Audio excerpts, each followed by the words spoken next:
Hi, welcome back to our final segment today for Cooking in Cars with Tyler. And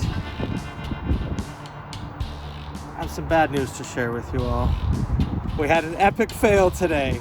Sometimes you gotta admit when you're wrong, and somehow or another, I don't know why, don't know how, but all we did was dry out the cheese. Guess it's Nacho day, Tyler. I guess that's how the tortilla chip crumbles, isn't it?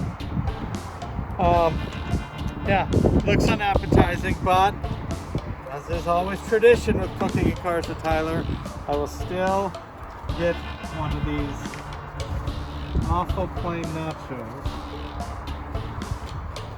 It just looks unappealing. I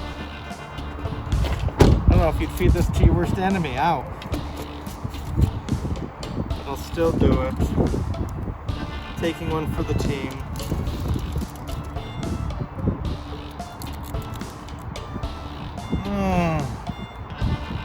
So unsatisfying today. Well, I can't win them all. At least the Calgary Flames are going to win tonight. And we'll be back, I'm sure, sometime this week with another great effort on Cooking in Cars with Tyler.